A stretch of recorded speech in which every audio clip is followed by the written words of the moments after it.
Vietnam and Russia have signed two important agreements in the field of geological exploration and oil and gas exploitations.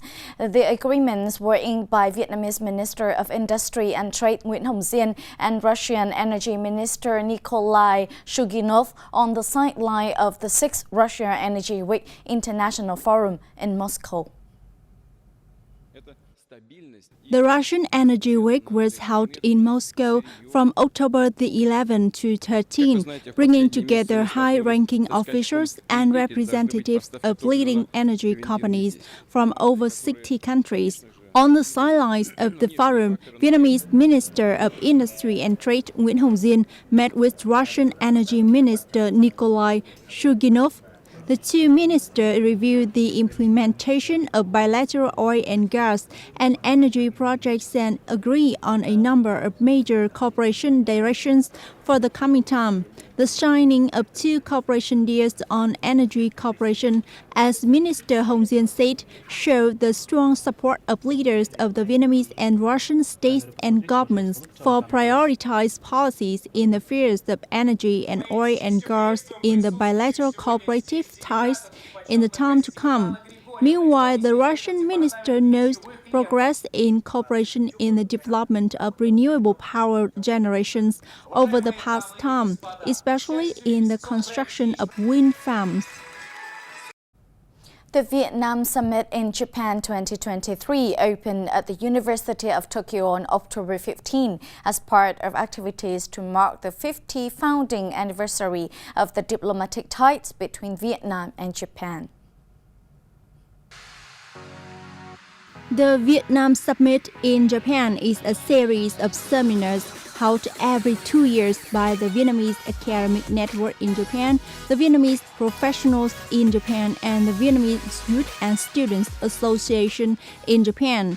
In his opening remarks, Vietnamese Ambassador to Japan Phạm Quang Hiệu highlighted the rapid development of the Vietnamese community in Japan in recent years, which is the second largest foreign community in Japan with nearly 500,000 people.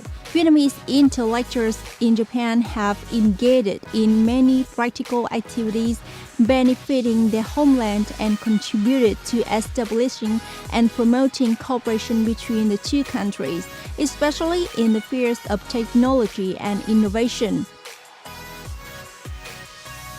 The value of agricultural products exported through Lào Cai border gate alone reached nearly $220 million, up 155% over the same period last year, according to statistics from the Lào Cai International Border Gate Custom Branch. From the beginning of the year until now, there have been about 20 types of fresh fruits and vegetables exported through Lào Cai border gate, such as durian, lychees, mangosteen, banana, pomelo. Currently, agricultural products are still the main export item through the Lào Cai border gate.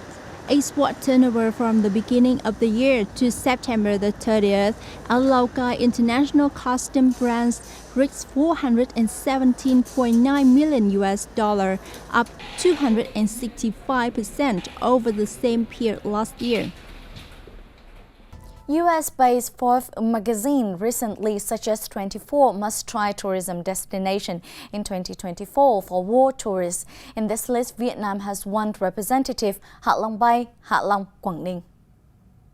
Hạ Long Bay is one of the destinations considered by the author of the article to be a wonderful place that can meet most of the needs of tourists, from exploring nature, learning about history, and experiencing cuisine to adventurous exploration. One of the most recommended experience when visiting Hạ Long Bay, according to the author, is to take a boat tour, gently swaying on the water surface to admire the breathtaking nature scenery. The traditional Kite Festival of Rangman Cham community in Bình Thuận province opened at Posha Inu Tower in Phan Thiết City last week, attracting many locals and visitors. This year's Kate Festival attracted the participation of Cham ethnic people from 6 districts in Bình Thuận province.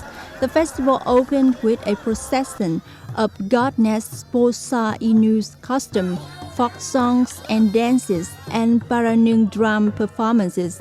The procession was then followed by a contest of decorating offering trays, a ginger cake making competition, and many exciting folk games.